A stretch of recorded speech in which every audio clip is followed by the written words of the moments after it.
O propósito do dízimo.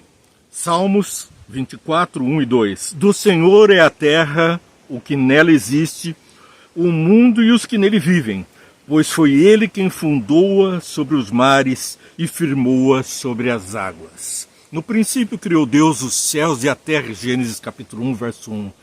Tudo é dele, então para que ele precisa do dízimo? Estudamos que o dízimo é a 10ª parte daquilo que ganhamos ou recebemos, mas onde vai esse dinheiro? Para quê? Como que ele é utilizado? Segundo a palavra de Deus e não segundo os homens que querem se locupletar, roubar a Deus. Roubará o homem a Deus, diz a palavra de Deus. A Bíblia diz, Deus desafiando, roubará o homem a Deus. Muitos sonegam o devolver a Deus. Mas pior ainda fazem aqueles que se apropriam do dízimo, desviando-o para fins iníquos. A religião tem sido explorada durante os séculos e milênios, de forma, não somente o cristianismo, todas as crenças, todas as religiões, mas nós temos que ter em mente que o nosso Deus tem um caminho para os seus. E esse caminho está muito bem delineado em sua palavra, começando por Atos capítulo 20, verso 35. Atos capítulo 20, 35 nos diz que em tudo o que fiz mostrei-lhes que mediante trabalho árduo devemos ajudar os fracos, levando a palavra do próprio Senhor Jesus Cristo que disse: há maior felicidade em dar do que em receber.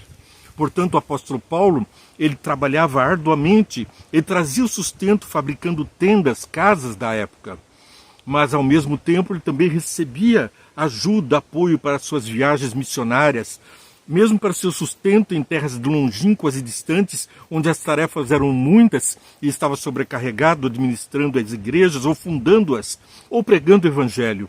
A pregação do evangelho é, portanto, a grande comissão dos dizimistas. Porque, segundo estudamos ontem, a questão do dízimo vai para onde é que deve ser entregue o dízimo? Na casa do Senhor. Na casa do Senhor é onde ele habita, é onde a sua pregação se faz mister por cumprir a determinação de Jesus e de pregar esse evangelho a todo mundo. Então nós temos que pregar o evangelho com todas as nossas forças, com diligência e também com as nossas economias. Bem, como que a gente pode fazer isso, entender essa situação? Levíticos capítulo 27, verso 30. Todos os dízimos da terra, sejam dos cereais, sejam das frutas, pertencem ao Senhor, são consagrados ao Senhor. Bom, o dízimo dos seus rebanhos, 1 de cada 10 animais que passem debaixo da vara do pastor, será consagrado ao Senhor. Aqui nós vamos vendo então a progressão.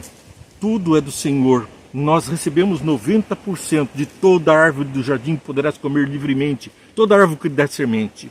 Mas da árvore do conhecimento do bem e do mal, dela não comerás. É uma propriedade exclusiva de Deus, um lugar intocável. E ali Satanás disse: certamente não morrerás, serás como Deus, conhecedor de todas as coisas do bem e do mal. Agora então o desafio é, não tem problema se apropriar daquilo que é do Senhor. Ele nos deu tudo, mas ele separou o dízimo. E o dízimo tem objetivos muito claros na palavra de Deus. Em Números capítulo 28, versos 21 e 24, Números 18, versos 21 e 24. Dou aos levitas os dízimos em Israel como retribuição pelo trabalho que fazem ao servirem a tenda do encontro. De agora em diante, os israelitas não poderão aproximar-se da tenda do encontro, caso contrário, sofrerão as consequências do seu pecado e morrerão. Nessa época, então, o dízimo era entregue na tenda do encontro. Bom, esse é o decreto perpétuo pelas suas gerações. Eles não receberão herança alguma entre os israelitas. Agora eu começo a entender. Os sacerdotes, os levitas, não receberam porção na terra prometida, em Canaã. Ali receberam cada uma das tribos a sua terra e podiam produzir livremente e em abundância. E se enricaram com essas produções agrícolas. Mas os levitas tinham uma tarefa diferente. Não era o labor no cultivo, na criação de animais, mas na pregação, na organização do evangelho. E eles não receberam herança, não receberam uma porção de terra, apenas uma casa com um quintal suficiente para prover iguarias para a sua família, talvez alguma fruta, algumas verduras, mas não sustento suficiente para que ele pudesse enriquecer, crescer financeiramente. Ali ele poderia talvez fazer uma pequena lavoura para ele e para sua família, porque ele não recebeu herança. A herança dele vem do Senhor, assim como a sua e a minha. Em vez disso, dou-lhes a herança aos levitas. Os dízimos, em vez da herança aos levitas, dou os dízimos que os israelitas apresentarem como contribuição ao Senhor. É por isso que eu disse que eles não teriam herança alguma entre os israelitas. Então agora os sacerdotes não têm herança, 12 tribos, eles recebem a 10ª parte e mais uma pequena terra para cultivo. O plano de Deus então era de que cada um contribuísse com a sua 10ª para formar o quinhão dos levitas, que deveriam ser muito abençoados por todo o povo. Mas será que isso será assim sempre? E nos céus, como será? Será que você tem uma herança garantida no céu? Tem uma propriedade? Novos céus e nova terra não são prometidos para você e para mim? Sim, é claro, mas não para todos. Como assim não para todos? Não estou falando dos ímpios que não vão para os céus, vão preferir ficar aqui com o diabo e acabar com o fim do mesmo. Mas nós temos uma promessa diferente. Nós estaremos nos céus e voltaremos para uma terra reformada e aqui habitaremos como herdeiros do reino de Deus. Através de Jesus Cristo, proprietário de todas as coisas do céu, da terra, do mar e da fonte das águas, ele que sustenta o mar, que sustenta a terra sobre as águas, que fundou a terra, ele nos dará esse galardão. Somos herdeiros desta exata promessa. Mas por que alguns não vão receber essa promessa? Apocalipse 14, verso 4. Veja aqui, eu vou ler do verso 1 até o verso 4. Então olhei e diante de mim estava o Cordeiro em pé sobre o monte Sião, e com ele 144.000 que traziam escritos na testa o nome dele e o nome do seu pai. Houve um som dos céus. Aqui a gente entende que nome na testa vai ser a nossa decisão firme na têmpora, onde se cria a decisão moral, onde se o intelecto decide pelas razões, nós decidimos pela razão de Deus e de Jesus. Então temos o seu nome escrito na testa. E continuando, ouvi um som dos céus como de muitas águas de um forte trovão. Era como de arpistas tocando seus instrumentos. Eles cantavam um cântico novo diante do trono dos 4 seres viventes e dos anciãos. Ninguém podia aprender o cântico a não ser os 144.000 que haviam sido comprados da terra. E agora entenda porque eles não vão receber porção aqui na terra, não vão ter herança aqui na terra, segundo o que eu penso.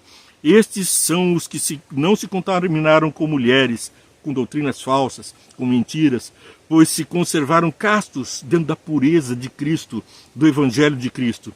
E seguem o Cordeiro por onde quer que ele vá. Foram comprados dentre os homens e ofertados como primícias a Deus e ao Cordeiro. Mentira nenhuma foi encontrada em suas bocas. São imaculados.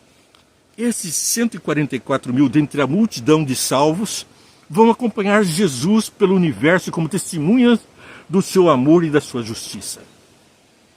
Não vão ter um espaço próprio aqui na terra, talvez um pequeno quinhão onde possam vir e louvar a Deus de um sábado até outro sábado, como está escrito. Mas o seu quinhão estará em andar com Cristo como testemunhas, como pessoas que foram abençoadas para resguardar, para que o bem prevaleça e nunca mais aconteça de o mal estar lá.